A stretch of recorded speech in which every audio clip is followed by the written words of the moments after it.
Bueno, son muchas preguntas en una. Este proyecto efectivamente esta idea tiene bastantes años en la cabeza de Miguel Barros, el co-creador, y en mi cabeza, porque tratamos de escribir un largometraje en el año 2001-2002.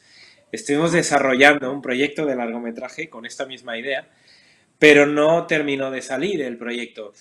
Yo creo que ahí influían dos cosas. Una, que era muy difícil encajar esta historia en la duración de un largometraje. Se nos quedaba muy pequeño el largometraje para contar todas las, Ujú. digamos, para hablar, para meter todas las aristas que tiene este planteamiento.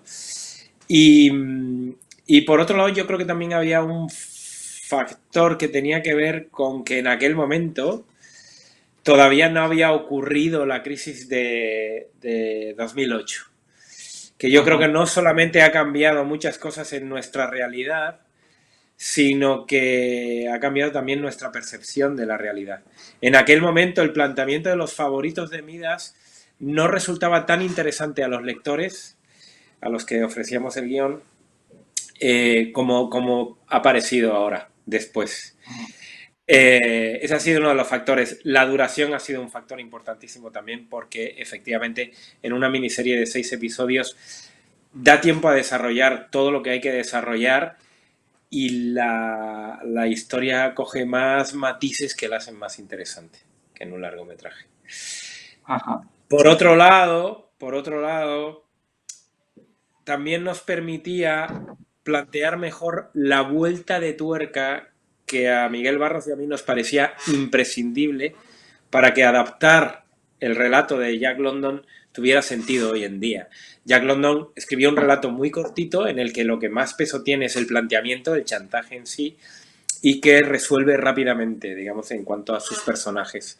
Porque no le interesa tanto lo que le ocurre a los personajes como las connotaciones del dilema y del chantaje. Pero nosotros sabíamos que para adaptarla no podíamos coger literalmente la resolución que planteaba Jack London, en la que el protagonista se suicida simplemente porque no aguanta el chantaje. Cuando dimos con la idea, con la vuelta de tuerca que se plantea nuestra historia en el tercio final, es cuando yo dije, vale, tenemos historia, tiene sentido adaptar el relato de London, traerlo a nuestros días y hacerlo en cine o miniserie, que para mí viene a ser lo mismo, digamos. Son distintas duraciones, distintos formatos, pero un mismo lenguaje. Ajá. Guillermo, quería preguntarte un poco por tu personaje, por el inspector Corp, que es un policía de estos que no se casa con nadie, ¿no? Que dice lo que piensa, aunque no sea políticamente correcto y aunque le acarree consecuencias. Te quería preguntar si te sentías muy identificado con él en ese sentido. Em, bueno, me siento identificado con varios aspectos del personaje. Quizá ese podría ser uno. La verdad es que no me lo había planteado así, pero sí, puede ser ese uno de los aspectos del personaje en los que me podía acercar, me podía acercar a él, ¿no? Pero bueno, sí, digamos que sí, que ese es uno de los aspectos del personaje en el que me reconozco. La verdad es que sí. Hay algunos otros, ¿no? Pero quizá ese uno, sea uno de los importantes, ¿no? De los fundamentales. Ajá. La serie, como decíamos, plantea una distopía, pero muy inmediata, ¿no? Para allá mismo, ¿no? Como con revueltas ciudadanas, con disturbios, con violencia. ¿Creéis que estamos a punto de que la gente estalle o aquí se amaga mucho, pero luego nunca pasa nada?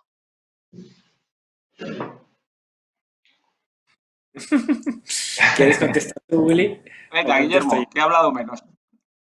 Eh, bueno, a veces pasan cosas. A veces pasan cosas. Quizá hace tiempo que no pasa nada, pero a veces suceden cosas en las que la gente, gracias al impulso de la gente en las calles, hay ciertas transformaciones de la sociedad. A veces se consiguen resultados, pero sí que es verdad que se consiguen pocos saliendo a la calle. Creo que esa era la pregunta, ¿no? Sí, sí. ¿Crees que Eh, estamos a punto de que algo cambie, de que algo estalle, como sucede en la serie? Pues es posible, porque no sé hasta qué límites de sufrimiento personal y colectivo puede aguantar la gente, ¿no? ¿Hasta qué punto? Porque cada día suben más las cifras de parados, de gente entrando en la exclusión social, en la pobreza, en el desempleo. Entonces, me pregunto, ¿hasta cuándo somos capaces de aguantar? Hay quienes dicen que hasta que no aparece el hambre verdadero, no aparece la revuelta definitiva. No lo sé. Esperemos que no haga falta llegar a todo eso, ¿no? Y esperemos que poco a poco vayamos consiguiendo transformar esta sociedad tan profundamente injusta y tan discriminatoria con respecto a las minorías, a los migrantes, a las mujeres, etcétera, etcétera. Ojalá. Vamos a ver. Bueno, En este sentido, en el ¿creéis caso, que... Mateo, dime, Mateo, dime. digo, la revuelta que hay de fondo en la serie está claramente inspirada en los chalecos amarillos franceses. Ajá. Esa fue mi referencia todo el tiempo. Porque esto que ha ocurrido en Francia y que ha sido un fenómeno bastante fuerte, está como amagando ocurrir en otros lados de Europa en varias ocasiones. Y yo creo que no hay que descartar que la cosa un día se desborde y realmente se extienda por todo el continente, que es un poco lo que viene a plantear la serie. Yo no lo llamaría tanto como una situación distópica, sino como una extensión de lo que está ocurriendo ya, digamos. Ajá. Y en este sentido, ¿creéis que lo que está ocurriendo ahora, una pandemia global, va a ser un punto de inflexión que cambiará las estructuras sociales, económicas, políticas? ¿O no hay tampoco muchas razones para ser optimistas y pensar que de esta saldremos mejor o aprendiendo algo? Uf, qué pregunta. Yo no soy especialmente optimista, la verdad. Siempre, bueno, procuro mantener el optimismo de la desgracia, dentro de la desgracia, el optimismo dentro del pesimismo.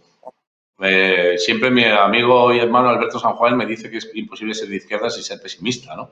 Porque entonces se te vienen abajo todas las convicciones, porque si no es posible cambiar la sociedad a mejor, ¿qué sentido tiene, no?